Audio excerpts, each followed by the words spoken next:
আমার বন্ধুরা, জন্মসূত্রে কিন্তু আমি মুসলমান বাবার সন্তান না, হিন্দু পরিবারের সন্তান।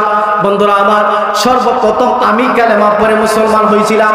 মুসলমান হওয়ার পরে ও বন্ধুরা আমার, আমাকে ধরে নিয়ে 3 দিন পর্যন্ত মারপিট করা হয়েছে। 3 দিন পর্যন্ত হাতে পায়ে বাইদা, এরপরে নির্যাতন করেছে। এরপরে ইমান সারি নাই, যেরকম সুবহানাল্লাহ। ভাইরা আমার, এরপরে যখন আমি ইমান সারলাম না, তারা আমাকে নির্যাতন করতে লাগলো। 3 দিন 3 রাত নির্যাতন করতে লাগলো। নির্যাতনের পরে নির্যাতন। ভাইরা আমার, মাইরাও যখন কাজ হয় না, আমি তাদেরকে বলতে লাগলাম, হাত পা বেঁধে যদি তোমরা আমাকে পানিতে ছেড়ে দাও, এরপরেও কালেমা ছাড়বো না। বন্ধুরা আমার, যখন মাইরাও কাজ হয় না, এরপরে কবিরাজ নিয়ে আসে, মন্ত্র পড়ে ফুঁক দেয়।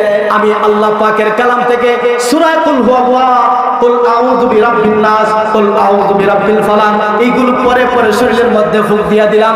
আল্লাহর কালামের বদৌলতে আল্লাহ পাক হেফাজত করেছে। সুবহানাল্লাহ। ভাইরা আমার, যখন কালেমা পড়ে মুসলমান হয়ে গেলাম, তারা আমাকে ছাড়ে না।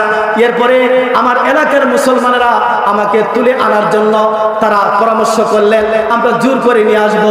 বন্ধুরা আমার, এরপরে যখন তারা ঐক্যবদ্ধ হয়ে গেলেন, আমাকে জোর করে নিয়ে আসবেন।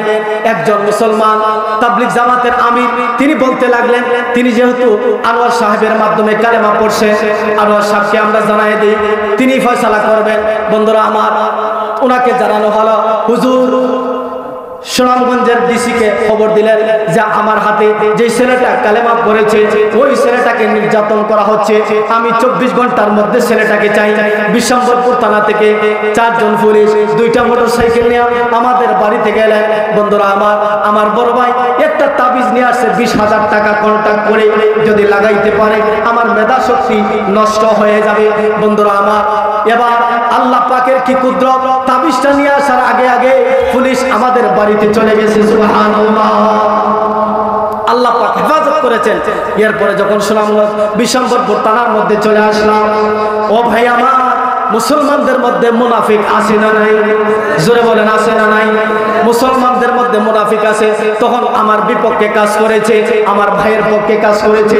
বন্ধুরা আমার, থানার ওসি সাহেব ডাক দিয়ে বললেন, বাবা তুমি যে কালেমা পড়ে মুসলমান হয়েছো, এফিডেভিট আছে নাকি? আমি বললাম, হ্যাঁ জনাব, কোর্টের মাধ্যমে আমি কালেমা পড়েছি, কোর্টের মাধ্যমে আমার সার্টিফিকেট আছে, এফিডেভিটের কাগজ আছে।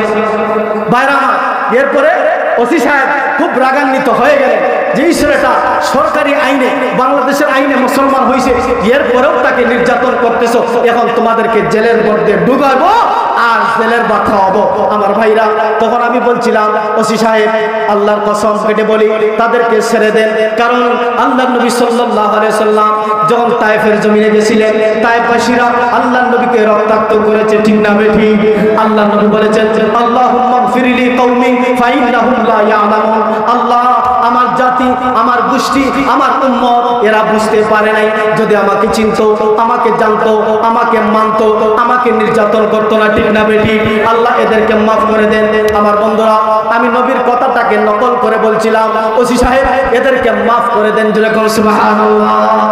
বন্ধুরা আমার, এরপরে যখন আমি তাবলিগ জামাতে চলে গেলাম, মাত্র 1 ঘন্টা সময় লাগবে বললে বিস্তারিত, সময়ের অবকাশ নাই আমার ভাইরা, সময় অতি সংক্ষিপ্ত, এই জন্য 2 মিনিটে বলে দিচ্ছি। আমার বন্ধুরা, এরপরে যখন তাবলিগ জামাতে গেলাম, চিন্তা করতে লাগলাম, হায় হায়, ছিলাম কোথায়, আসলাম কোথায়? ডে নাইট ডিফারেন্স, রাত আর দিন পার্থক্য, ঠিক না বেঠি? ছিলাম জাহান্নামের রাস্তায়, আসছি জান্নাতের রাস্তায়। ছিলাম অন্ধকারের রাস্তায়, আসছি আলোর রাস্তায়। বন্ধুরা আমার, আল্লাহ পাকের দরবারে তাহাজ্জুদের নামাজ পড়ে পড়ে কান্নাকাটি করতাম, ও দয়াল মালিক আমাকে মাদ্রাসার লাইনে কবুল করেন, কোরআন হাদিস শিক্ষা করার তৌফিক দান করেন। আল্লাহ, গুরু খানেওয়ালা মুসলমান হতে চাই না, ঠিক না বেটি? আমরা তো জন্মসূত্রে মুসলমান, আমাদের ঘরে ফ্রিজের মধ্যে গোশত ভরা থাকে।